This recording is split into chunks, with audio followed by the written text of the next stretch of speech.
A paz do Senhor, graças a Deus, nós estamos mais um dia rompendo. Eu glorifico o nome do Senhor pela tua vida, glorifico o nome do Senhor pela vida da pastora Fátima, pela vida dos pastores ali, dos missionários que estão ajudando neste projeto. Eu sei que isso é uma obra de Deus, eu sei que Deus está fazendo em nós e através de nós. E eu quero dizer para você que está aí firme, muito obrigado, porque você está sendo para a minha vida uma inspiração. Cada comentário que vocês fazem, cada pergunta que vocês fazem para mim, é para mim uma inspiração, é uma razão de ver que vale a pena ir para cima, não desistir das nossas promessas. Acreditar que Deus é bom e que Ele está fazendo por nós, para que através de nós, o nome dEle continue sendo glorificado. Amém? Hoje eu quero falar de uma palavra, confiança. E essa palavra, às vezes, ela parece assim, é tão fácil. Ah, mas confia. Todo mundo fala, confia. Só que quando você tem uma promessa e você depende, tudo que você tem na sua mão é a promessa, tudo que você tem na sua mão é a promessa. E o que você está vendo de realidade? Aí nesta hora já não fica mais assim tão fácil, confia.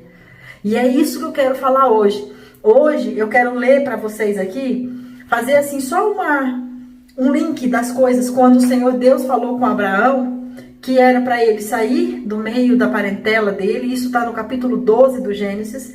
E ali ele diz assim, o Senhor diz para ele, sai da tua terra, do meio dos teus parentes, da casa do teu pai, para a terra que eu te mostrarei. E farei de ti uma grande nação, e te abençoarei, e engrandecerei o teu nome, e tu serás uma bênção. E aqui então, no versículo 1 do capítulo 12, Deus faz esta promessa. E aí, quando chega no 7 desse mesmo capítulo, ele diz assim, então o Senhor apareceu a Abraão e disse, darei essa terra à tua descendência. E Abraão edificou ali um altar ao Senhor que lhe aparecera. Então veja, até aqui o Senhor estava falando, Abraão, faça algo por mim.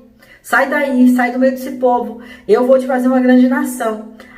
Daí depois Deus fala com ele, ei, faz um altar para mim. Eu vou abençoar a tua geração, a tua descendência. Mas que descendência? Ele não estava vendo isso, mas ele estava crendo e ele estava obedecendo. E aí então a gente segue os capítulos, né? E quando chega no 13, capítulo 13, no versículo 18, mais uma vez, o Senhor fala para Abraão, no 14, ali quando o Senhor fala para ele separar Ló. Aí no 16 ele fala assim, 15, porque darei para ti e tua descendência toda esta terra que vês. Mas que descendência? De novo Deus está falando, darei para você toda essa terra e tua descendência. Mas ele fisicamente não via descendente. E aí ele segue no 16. E farei a tua descendência como o pó da terra, de maneira que, se o pó da terra puder ser contado, então também poderá ser contada a tua descendência. Mas que descendência? Ele não tinha nenhum filho. Aí ele diz assim, levanta-te, percorre essa terra no teu comprimento e na tua largura, porque eu darei a ti. Então Abraão mudou as tendas e foi habitar junto aos carvalhos de Mamre e Hebrom, e ali edificou um altar. Veja, ele edificou o altar lá no 12:7, ele edificou o altar no 13:18. E aí quando chega aqui no 14, acontece mais uma série de coisas. No 15, Deus faz novamente uma aliança com Abraão. E quando chega no 16, Abraão já não aguenta mais e cede às pressões.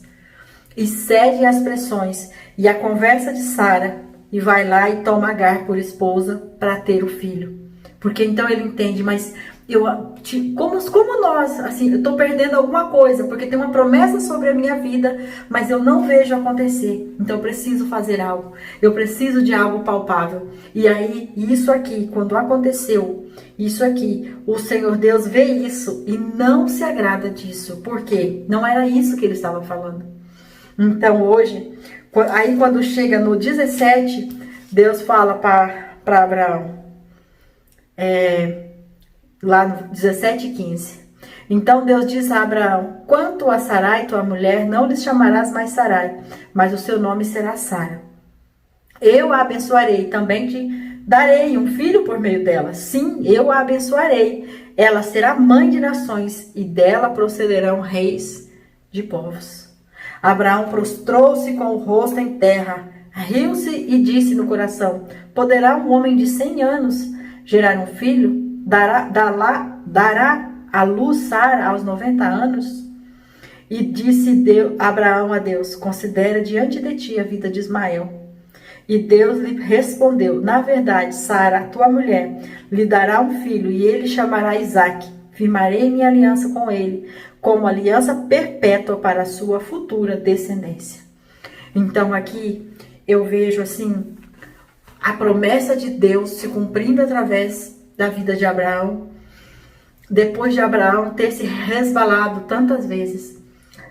Mas eu vejo também Abraão, todas as vezes que o Senhor chega para ele, Abraão edificando um altar ao Senhor. Abraão edificando um altar ao Senhor. E eu vejo a bondade de Deus quando Abraão foi lá e pecou, no sentido de antecipar, querer dar uma ajuda para Deus, se juntando com Agar, pensando que o filho que Deus havia prometido não era da esposa. Que o filho que Deus havia prometido estava no ventre de outra. Então, e isso com o consentimento da própria esposa, porque a ideia até partiu dela. Mas assim, quando Deus vê isso, Deus vem e age com bondade e misericórdia. E Abraão, quando Deus começa a falar com ele, mesmo ele estando desacreditado, mas ele prostra o rosto no chão e questiona Deus num ato de reverência e de sinceridade, como se fosse assim: Deus, de novo essa conversa? Eu já estou esperando há tanto tempo e essa promessa não se cumpre. E agora, nessa minha idade, agora nessa minha situação, na situação que está minha esposa, como é que o Senhor vem falar agora que isso vai ainda dar certo? Então, esta palavra para nós hoje para nós abrirmos os nossos olhos e crermos que Deus que prometeu para nós, que a nossa família, sim, gera uma descendência abençoada. Gera, sim, uma descendência de pessoas que vão servir a Deus, que seguirão os propósitos de Deus, que a nossa descendência não será contaminada por este mundo de maneira a perdermos a nossa família, porque Ele está conosco. Isso é real, isso é verdade, porque Deus é um Deus fiel e justo e Ele está do nosso lado. Então, que você grave hoje no teu coração essa palavra. Olha quantos capítulos precisou aqui. E aí, para chegar até o dia do nascimento de Isaque, ele nasce lá no 21. Então, olha, no 12 Deus prometeu, Abraão saiu, cumpriu, foi lá e fez.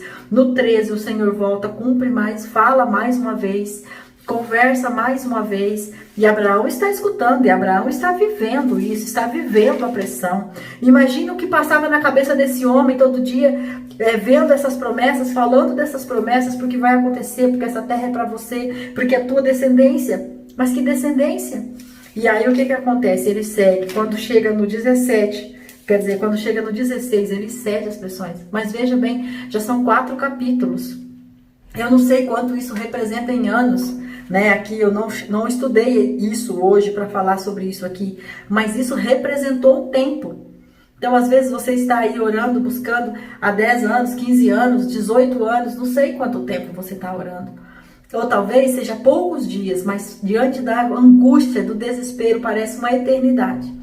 Mas aqui, se considerar em 4 capítulos, que ainda que a gente considere 4 dias, que a gente sabe que não foi isso, né? Mas que a gente considere 4 anos, ou não sei quantos anos, mas assim, porque eu não estudei sobre isso para falar sobre isso aqui agora, então não vou falar um número para errar. Então, mas assim, o que eu quero que você pense é que existiu uma fase no tempo, um período em que ele teve que aguardar, e neste período Deus vinha e reafirmava. Deus vinha e reafirmava.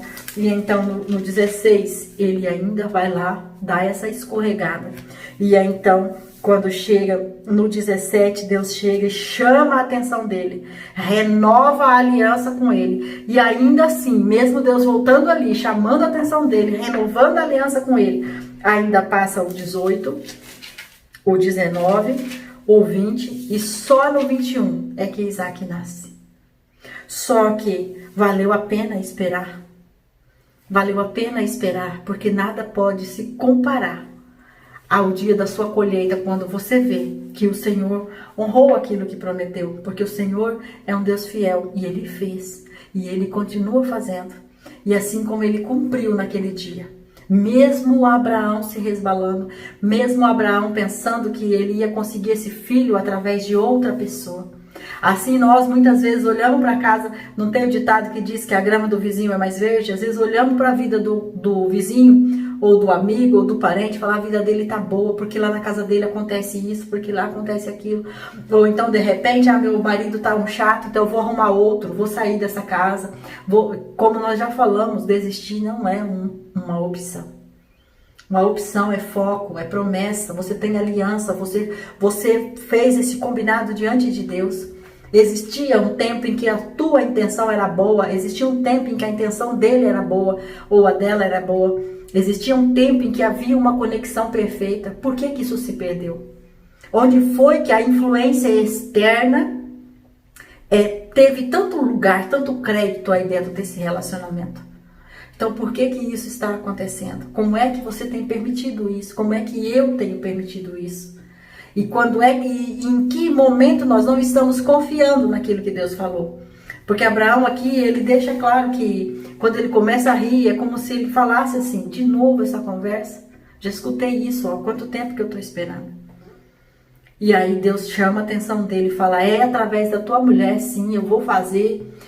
E ainda, depois disso, ainda dá mais um tempo. Porque do 17 até o 21 para nascer, vai mais 4 capítulos. E ele tem que esperar. Mas o fato é que Isaac nasceu. O Isaac nasceu. Então hoje fica com essa palavra, confia no Senhor. Lance todas as suas ansiedades nos pés do Senhor. Porque o que Ele prometeu, Ele vai cumprir. Seja obediente. Seja obediente. E se você deu uma resbalada aí como Abraão, gerando um filho em outro ventre, pare, se arrepende, volte, prostre diante do Senhor. Levante um altar a Ele, se conserte. Porque grandes são as promessas do Senhor, e as promessas do Senhor não é para ficar no tempo. As promessas do Senhor é para ser cumprida, realizada, estabelecida em você, na tua casa, na tua geração. Amém? Eu aguardo você até no próximo vídeo. Que Deus abençoe você. Interceda uns pelos outros. Vá para a oração da meia-noite, que a pastora está convocando vocês lá. Façam mesmo esse processo para valer a pena. Façam de corpo, alma e espírito, para que o Senhor seja ainda mais glorificado na tua casa, na tua vida e através da tua vida, para a glória do nome dEle. Amém?